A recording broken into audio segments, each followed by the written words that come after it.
Bismillahirrahmanirrahim. Assalamualaikum warahmatullahi wabarakatuh.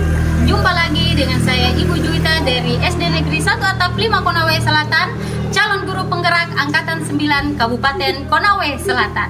Hari ini untuk memenuhi modul 3.1 yaitu pengambilan keputusan berbasis nilai kebajikan. Hari ini saya akan mewawancarai dua kepala sekolah. Yang pertama dari Kepala Sekolah SD Negeri 1 Atap 5 Konawe Selatan, yang kedua dari SMP Negeri 11 Konawe Selatan. Selamat menyaksikan.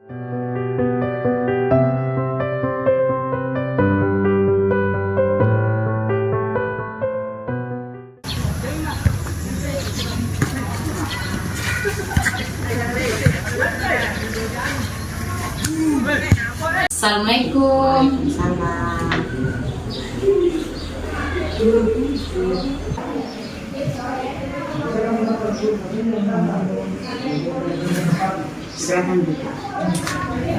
Bismillahirrahmanirrahim. Assalamualaikum warahmatullahi wabarakatuh. Jumpa lagi dengan saya Juwita, calon guru penggerak Angkatan 9 dari SD Negeri 1 Atap 5 Konawe Selatan, Kabupaten Konawe Selatan, Provinsi Sulawesi Tenggara. Hari ini demi memenuhi tugas demonstrasi kontekstual modul 3.1 pengambilan keputusan berbasis nilai kebajikan seorang pemimpin. Hari ini saya akan mewawancari seorang kepala sekolah. Beliau adalah Kepala Sekolah SMP Negeri 11 Konawe Selatan. Beliau adalah Ibu Wasadelia SPD. Bu, sebagai seorang kepala sekolah, tentunya pasti banyak masalah atau kasus-kasus yang Ibu hadapi. Yang pertama itu bagaimana Ibu dapat mengidentifikasi kasus-kasus yang merupakan dilema etika atau rujukan moral. Berdasarkan kasus tersebut, adanya dilema etika dan harus memutuskan antara pilihan yang sama-sama memiliki alasan yang masuk akal. Sehingga untuk mengidentifikasi antara dilema dan etika dan rujukan moral dapat dilihat dari alasan pembuatan keputusan. Jika ada alasan yang masuk akal dan dibenarkan, maka masuk dalam dilema etika. Sedangkan jika alasannya tidak sesuai, maka masuk dalam rujukan moral. Baik Bu. Terus bagaimana Ibu menjalankan pengambilan keputusan di sekolah Ibu, terutama untuk kasus-kasus di mana ada dua kepentingan yang sama-sama benar atau sama-sama mengandung nilai kebajikan? Dalam pengambilan keputusan, kami musyawarah wali kelas, wakil kepala sekolah dan bersama guru, utamanya wakil kepala sekolah kesiswaan. Tadi Ibu mengatakan bahwa dalam pengambilan keputusan harus dimusyawarahkan dulu dengan seluruh guru atau wakil kepala sekolah. Kemudian bagaimana Ibu membuat prosedur seperti apa yang bisa Ibu lakukan selama ini atau langkah-langkah?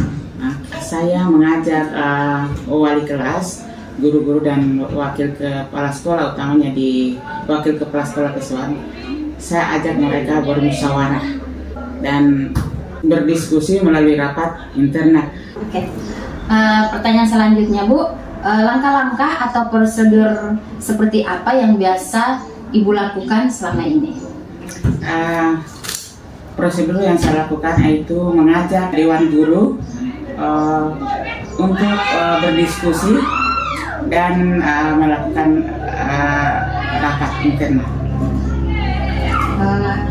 Ya, Ibu, kalau dalam hal apa saja selama ini Ibu anggap efektif dalam pengambilan keputusan pada kasus-kasus khususnya dilema etika? Dalam pengambilan keputusan adanya tindakan preventif dan sebelum terjadi permasalahan. Baik Bu, terus hal-hal apa saja yang selama ini merupakan tantangan dalam pengambilan keputusan pada kasus-kasus dilema etika?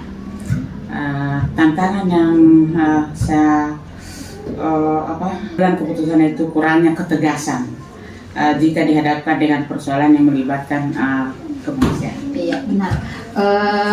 Kemudian apakah Ibu memiliki sebuah jadwal tertentu dalam sebuah penyelesaian kasus dilema etika, dan apakah ibu langsung menyelesaikan di tempat atau memilih sebuah jadwal untuk menyelesaikannya, bentuk atau prosedur seperti yang ibu jalankan?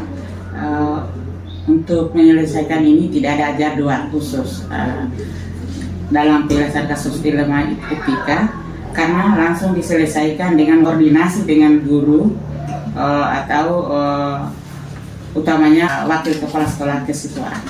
Pertanyaan selanjutnya, adakah seorang atau faktor-faktor apa yang selama ini mempermudah atau membantu ibu dalam pengambilan keputusan dalam kasus-kasus dilema etika? Yang membantu itu adalah salah satunya kalau saya titik beratkan dengan wali kelas, karena kalau ada di perwaliannya mendapat ada kasus seperti ini, utamanya kasus etika, itu yang selesaikan itu adalah wali kelasnya dulu. Nanti wali kelas yang sudah tidak bisa menyelesaikan, itu dilaporkan ke siswaan. Kalau siswaan tidak bisa lagi, itu nanti langsung ke kepala sekolah. Baik Bu. Kemudian kalau dari semua hal yang telah disampaikan atau pembelajaran apa yang dapat ibu petik dari pengalaman ibu mengambil keputusan dilema etika ini? Tidak semua yang kita anggap benar itu adalah benar, karena harus dilihat dari berbagai macam sisi atau berbagai sisi dari kasus-kasus itu. Baik Bu, terima kasih hari ini wawancaranya cukup sampai di sini. Terima kasih atas waktunya. Insya Allah kita sama-sama sehat dalam menjalankan tugas kita sebagai pemimpin dan saya sebagai guru, calon guru penggerak. Terima kasih Ibu atas waktunya. Assalamualaikum. Waalaikumsalam warahmatullahi wabarakatuh.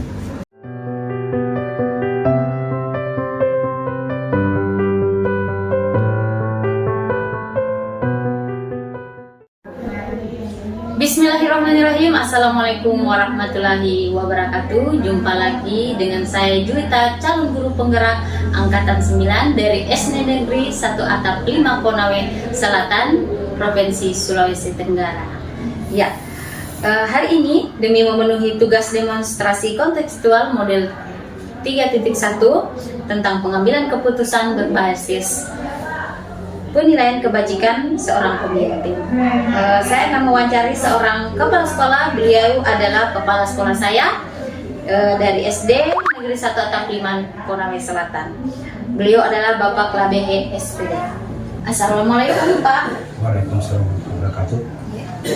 Terima kasih Pak atas waktu dan kesempatannya untuk saya wawancarai Bapak sebagai pemimpin di sekolah.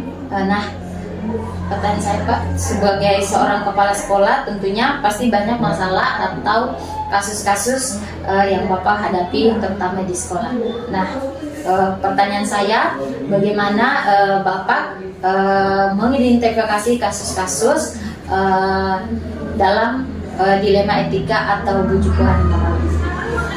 Berdasarkan kasus-kasus tersebut menjadi dilema etika yang ditandai dengan adanya pilihan yang sama-sama benar, tidak ada bujukan moral dalam kasus ini karena tidak ada pelanggaran hukum yang terjadi. Sehingga untuk mengidentifikasi antara dilema etika dan bujukan moral perlu dilihat dari berbagai tipe kasus dan pilihan yang muncul. Kemudian selama ini kan Bapak jadi sebagai pemimpin, bagaimana Bapak menjalankan pengambilan keputusan di sekolah Bapak, terutama untuk kasus-kasus di mana ada dua kepentingan yang sama-sama benar atau sama-sama mengandung nilai kebajikan? Terima kasih. Selama dalam menjalankan pengambilan keputusan harus dimusyawarahkan dulu dengan guru. Artinya karena ini SD, ini guru kelas, bukan berarti satu kelas saja, tapi semua guru kelas yang ada, termasuk wakil kepala sekolah, kita rapat atau memusyawarahkan untuk mengambil keputusan ini agar mendapatkan pertimbangan dalam memutuskan suatu permasalahan. Terima kasih Pak. Kemudian langkah-langkah atau prosedur seperti apa yang biasa Bapak lakukan selama ini? Langkah-langkah atau prosedur yang biasa dilakukan adalah melakukan musyawarah dengan para guru atau wakil kepala sekolah. Selanjutnya didapatkan dengan dewan guru. Kemudian Pak, bagaimana hal apa saja yang selama ini Bapak anggap efektif dalam pengambilan keputusan pada kasus-kasus dilema etika? Hal yang dianggap efektif dalam mengambil keputusan ini adalah adanya komunikasi saya sebagai kepala sekolah dengan wakil kepala sekolah dan guru-guru di sekolah, termasuk mungkin pengurus komite sekolah. Ya, Pak. Kemudian hal-hal apa saja selama ini merupakan tantangan dalam pengambilan keputusan pada kasus-kasus dilema etika? Tantangan dalam pengambilan keputusan adalah kurangnya kesadaran tentang pentingnya pendidikan dari diri siswa dan orang tua siswa. Kemudian Pak, pertanyaan selanjutnya yaitu bagaimana Bapak memiliki sebuah atau jadwal tertentu dalam sebuah penyelesaian kasus dilema etika? Apakah Bapak langsung menyelesaikan di tempat atau memiliki sebuah jadwal untuk menyelesaikannya, bentuk atau prosedur seperti apa yang Bapak jalankan? Dalam menyelesaikan proses itu tidak ada jadwal khusus atau tidak terjadwal dalam penyelesaian kasus dilema etika, karena langsung melakukan koordinasi dengan pihak terkait. Pertanyaan selanjutnya Pak, adakah seseorang atau faktor-faktor yang selama ini yang mempermudah atau membantu Bapak dalam mengambil keputusan dalam kasus-kasus dilema etika? Saya kira memudahkan itu adalah membantu dalam pengambilan keputusan ini adalah para wakil kepala sekolah, guru kelas atau guru mata pelajaran yang selama ini membantu dalam mengambil keputusan dilema etika. Pertanyaan selanjutnya, dari semua hal yang telah disampaikan, pembelajaran apa yang dapat Bapak petik dari pengalaman Bapak mengambil keputusan dilema etika? Pembelajaran yang dapat dipetik adalah perlu memperhatikan budaya lingkungan sekolah untuk mengambil keputusan. Baik Pak, itu tadi hasil wawancara saya dengan Bapak. Semoga Bapak sebagai pemimpin dan saya dalam guru penggerak selalu diberi kesehatan. Terima kasih banyak Pak. Assalamualaikum warahmatullahi wabarakatuh. Waalaikumsalam warahmatullahi wabarakatuh.